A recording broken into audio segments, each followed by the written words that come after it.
श्रद्धावान लभते ज्ञानम तत्परा संयतेन्द्रिया। प्रस्थानत्रयी में 5 बहिरंग साधन 5 अंतरंग साधन का वर्णन है। श्रद्धावान लभते ज्ञानम तत्परा संयतेन्द्रिया और तद्विदीप्त निपातेन परिप्रश्नेन सेवया। तो अब श्रद्धा हो वो बिल्कुल बढ़िया बात है, श्रद्धावान लभते ज्ञानम, लेकिन वो श्रद्धा अकेली तो नहीं होनी चाहिए ना। अब हम वेदांत सिद्धांत से समझाते हैं तो आप लोग समझने का प्रयास करते हैं। अगर सरल शब्दों में समझाऊं तो आप अपने आप समझ जाएंगे। देखो क्या इसमें लिखा है, श्रद्धा अकेली ना हो, उसके साथ विश्वास हो। फिर अगर विश्वास साथ में होगा तो क्या होगा, बिनु विश्वास भगति नहीं, तेहि बिन द्रवही नाराम। बिना विश्वास की भक्ति नहीं है। इसलिए देखो भगवान को देखना है तो वो विश्वास के नीचे ही बैठे मिलेंगे। ये तो आपको पढ़ना पड़ेगा ना।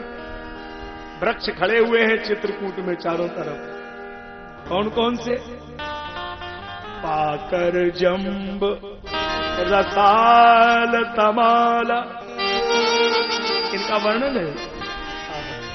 उसी के मध्य में एक वृक्ष है, उसका नाम बट वृक्ष है, उसी के नीचे भगवान बैठे हैं।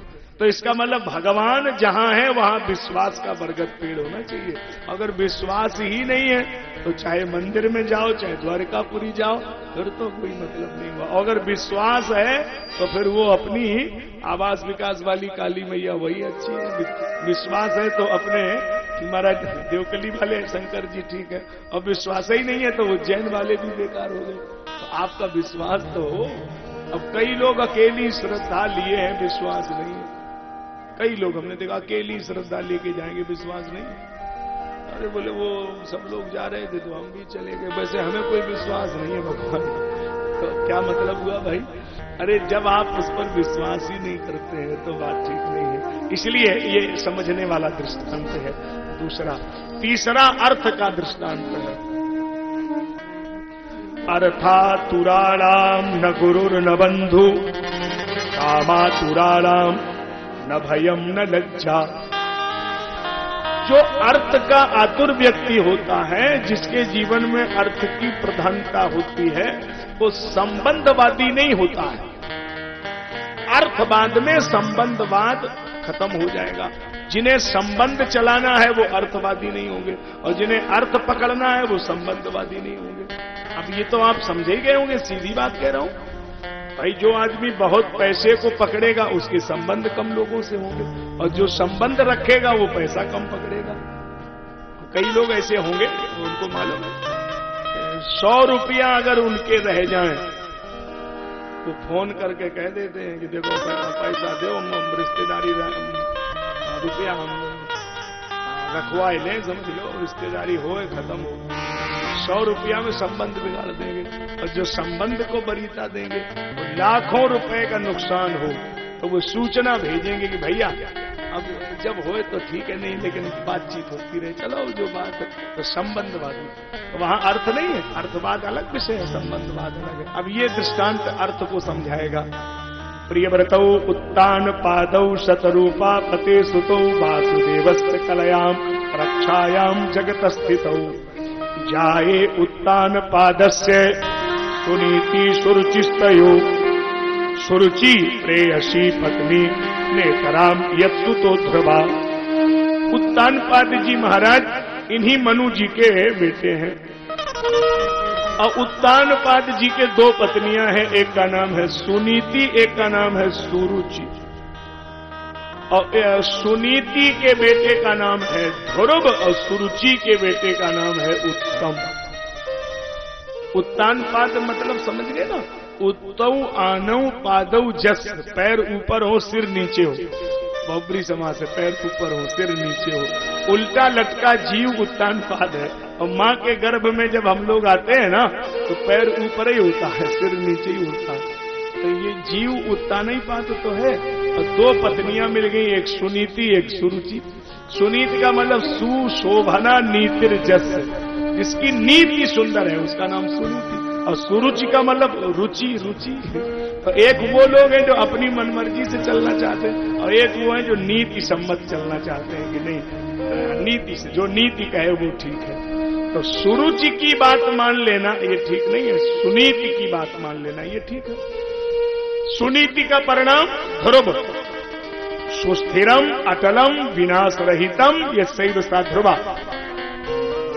और सुरुचि का परिणाम भले ही देखने में उत्तम हो लेकिन वो बहुत दिन ठहरने वाला नहीं है। वो कहां ठहरेगा? एक दिन ध्रुव दरबार में खड़ा हुआ है। सुखदेव जी महाराज लिखते हैं उत्तमम नारुरुक्षन्तम ध्रुवम राजाभ्य नंदित। राजा ने उत्तम को नहीं ध्रुव को गोद में ले लिया। उत्तमम नारुरुक्षन्तम ध्रुवम राजाभ्य नंदित। राजा ने ध्रुव को गोद में ले लिया और ये बात मौसी को ठीक नहीं लगी। अब बोलो ध्रुव को गोद में क्यों ले लिया? ये बात मौसी को अच्छी नहीं लग रही है। जो सुरुचि है उसकी मौसी है उसे ठीक नहीं लगा। अब कोई पूछे कि पिताजी ने ध्रुव को गोदी में क्यों लिया, तो पुत्र शब्द की व्याख्या दो तरह से है। एक तो आत्मा वही जायते पुत्रा और एक पुण्यम नरकम त्रायते इति पुत्रा। आत्मा वही जायते, पिता की आत्मा ही पुत्र के रूप में जन्म लेकर आती है। पुत्र कोई अलग से नहीं होता।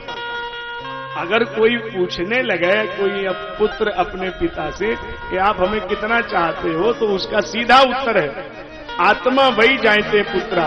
पिता की आत्मा ही पुत्र के रूप में जन्म लेती है। इस बालक को प्रतिबंधित किया जाए, ये बहुत ही अव्यवस्था कर रहा है ये एक बालक। इसको कई बार इशारा किया जा रहा, आप लोग ध्यान नहीं दे रहे।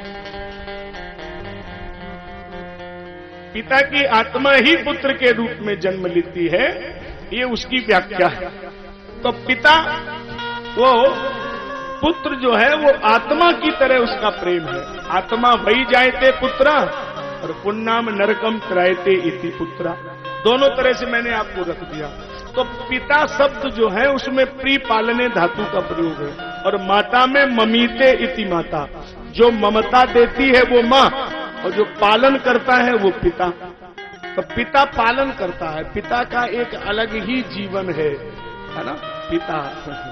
अब कोई कह रहा था माँ बाप, तो अंतर तो कुछ नहीं है। हाँ हाँ बात तो सही है, सुनने में तो अंतर नहीं लगेगा लेकिन अंतर तो है। माँ बाप, अच्छा देखो कहने में ही अंतर लग रहा है, आप कह के देखो ना अंतर लगेगा। बोलो माँ, बोलो ना माँ। अच्छा माँ कहा तो मुंह खुल गया ना, बड़ा सा खुल गया माँ।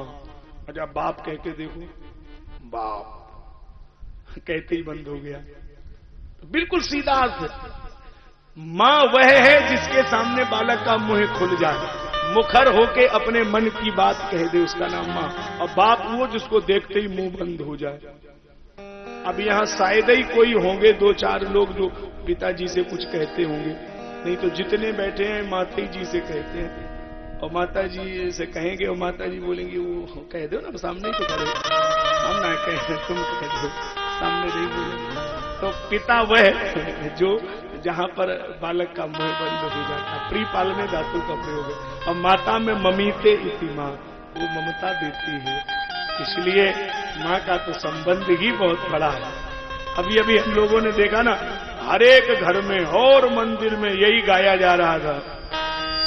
आप लोग भी गा रहे थे ना, माँ बेटे का है इस जग में बड़ा ही निर्मल नाता, पूत कपूत सुने हैं पर ना माता सुनी को माता, सब पे करुणा बरसाने वाली, लाज बचाने वाली। सब लोग इसी में रमे हुए थे और इसी का पाठ घर में चल रहा था। सब लोग घर में पाठ भी करते थे।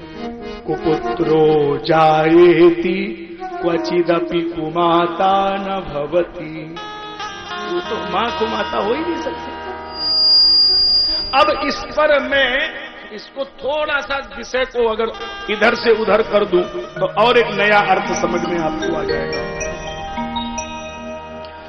मां और पिता का रोल क्या है, दोनों के रोल को भी समझ लो।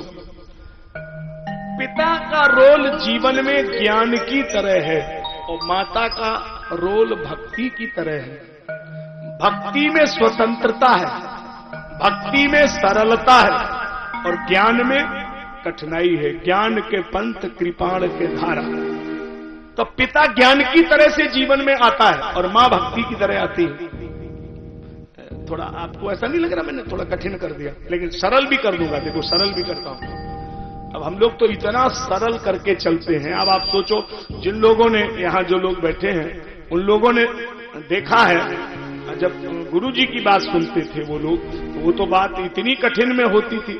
अब उससे तो हमने बिल्कुल उसको 20% पे ही लाया है कि सरल करके रखा है। और उनकी बात तो इतनी कठिन क्लिष्ट होती थी, फिर भी आप लोग सुनते थे। चूंकि ऐसी परंपरा हम लोगों की है कि विषय पर चर्चा होनी चाहिए, समय का ध्यान देते हैं, तो कहीं ना कहीं वो विषय गंभीर हो, सरल भी हो और समझने योग्य भी हो।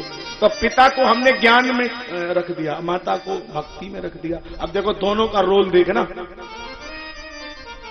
जैसे आप तैयार खड़े हो, बाजार जा रहे हो और कपड़े पहन लिए हो और फिर वो बालक खेल के आया हो, गंदा संदा हो ना, ऐसे कीचड़ हो लगा हो, तो अब वो बच्चा आपसे ऐसे कहेगा, ऐसे पापा, तो आप उसको उठाएंगे क्या? नहीं, आप ऐसे और करेंगे,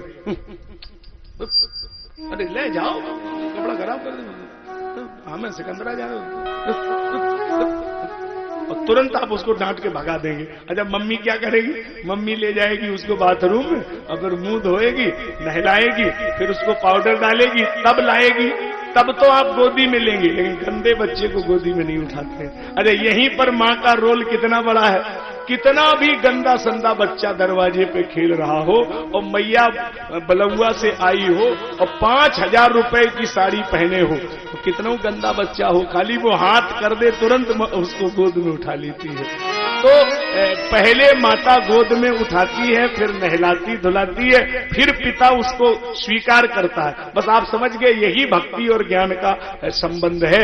भगवान कहते हैं कि संसारी जो जीव है वो संसार के विषयों की मिट्टी धूल में सन गया है। अगर उसको हमारी गोद में आना है तो पहले भक्ति माता की गोद में जाना पड़ेगा, और जब भक्ति की गोदी में जाकर पवित्र हो जाएगा तो ज्ञान रूपी पिता उसे हृदय से स्वीकार कर लेगा। लेकिन पहले भक्ति माता का क्लास अटेंड करना पड़ेगा, ज्ञान का क्लास एकदम नहीं हो सकता ना।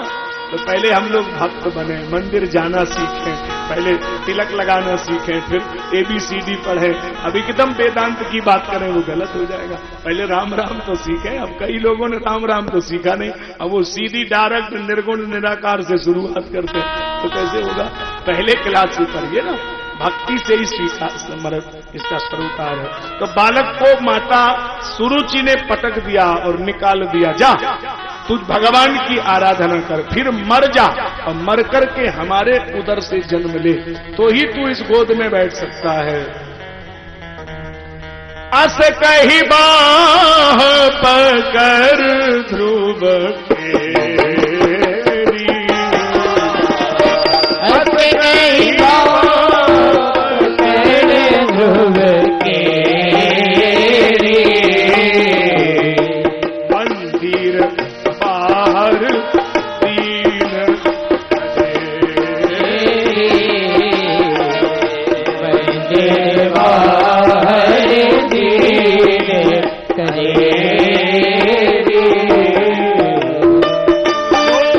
ध्रुव मैया